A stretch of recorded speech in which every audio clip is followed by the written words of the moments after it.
നിങ്ങൾ ഈ കാണുന്നത് ഒരു യൂത്ത് കോൺഗ്രസ് നേതാവ് ഇന്ന് പുലർച്ചെ 1:30 മണിക്ക് ഫേസ്ബുക്കിലിട്ട പോസ്റ്റാണ്. ആരോഗ്യമന്ത്രി വീണ ജോർജിനെ ആക്രമിച്ച കേസ് ക്രിമിനലുകൾക്ക് സംരക്ഷണം കൊടുക്കുന്നു എന്ന് വീമ്പ് പറയാനിട്ട പോസ്റ്റാ. എന്നാൽ അതിൽ കൊടുത്തിരിക്കുന്ന ഫോട്ടോ കണ്ടോ? രാത്രി 1:30 മണിക്കും സുസജ്ജമായിരിക്കുന്ന സർക്കാർ ജില്ലാ ആശുപത്രി. ഏതൊരു സ്വകാര്യ ആശുപത്രിയെയും വെല്ലുന്ന സൗകര്യങ്ങൾ. ഈ പോസ്റ്റ് ഇട്ട പന്നയുടെ പാർട്ടി ഭരിച്ചിരുന്ന സമയത്ത് സർക്കാർ ആശുപത്രികളുടെ അവസ്ഥ എന്തായിരുന്നു?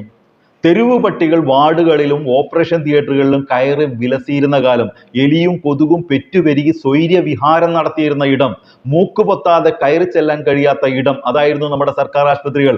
എന്നാൽ ഇപ്പോഴോ? ഈ മലവാണങ്ങൾ ആക്രമിച്ച അതേ ആരോഗ്യമന്ത്രി വീണ ജോർജ് കോടികൾ ചെലവിട്ട് നിർമ്മിച്ച ആശുപത്രിയിൽ കൗണ്ടർ കേസ് കൊടുക്കാൻ അഡ്മിറ്റ് ആയിട്ട് സെൽഫി എടുത്ത് പോസ്റ്റുന്ന മണ്ണുണ്ണികൾ. വീണ ജോർജ് ആരോഗ്യമന്ത്രിയാവുന്നതിന് മുൻപ് നടന്ന ചികിത്സാ പിഴവിന്റെ പേരിൽ മൂത്ത കോൺഗ്രസും പിന്നെ KCയും വീണ ജോർജിനെതിരെ അക്രമ സമരം അഴിച്ചുവിടുന്നു. അവരുടെ ഔദ്യോഗിക വസതിയിൽ റീത്ത് വെക്കുന്നതിലൂടെ എന്ത് സന്ദേശമാണ് യൂത്ത് കോൺഗ്രസ് ജനങ്ങൾക്ക് നൽകിയത്?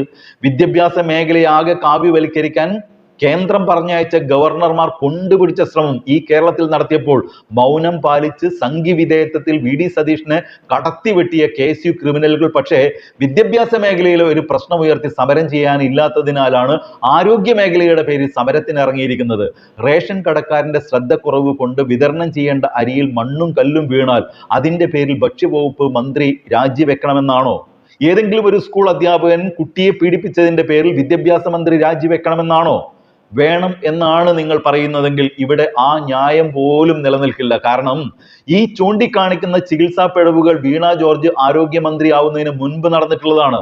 ഇനി നമ്മുടെ കേരളത്തിൽ നടന്ന ചികിത്സാ പിഴവുകളുടെ അടിസ്ഥാനത്തിൽ രജിസ്റ്റർ ചെയ്യപ്പെട്ട കേസുകളുടെ അനുപാതം ഒന്ന് പരിശോധിച്ചാലോ? മൊത്തം കേസുകളിൽ 92.37%, എത്ര? 92.37% കേസുകളും സ്വകാര്യ ആശുപത്രികളിലെ ചികിത്സാ പിഴവുമായി ബന്ധപ്പെട്ടതാണ്.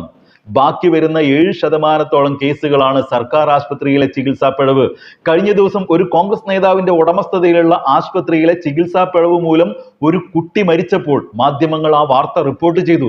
എന്നാൽ നമ്മുടെ മുഖ്യധാരാ മാധ്യമങ്ങൾ ആ ആശുപത്രി ഒരു സ്വകാര്യ ആശുപത്രിയാണെന്നോ അതിന്റെ ഉടമ ഒരു കോൺഗ്രസ് നേതാവാണെന്നോ വാർത്തകളിൽ എവിടെയും പറഞ്ഞില്ല.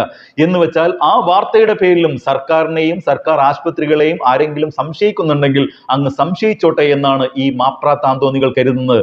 അവരോട് പറയാനുള്ളത്, ഇതിലും എത്രയോ അന്തസ്സുള്ള പണികളാണോ ചുവന്ന തെരുവുകളിൽ അരച്ചാൻ വയറ് നിറക്കാൻ ആവശ്യക്കാരന്റെ മുന്നിൽ സ്വന്തം മടിക്കുത്തഴിക്കേണ്ടി വരുന്ന തെരുവ് വേശ്യകൾ ചെയ്യുന്നത്.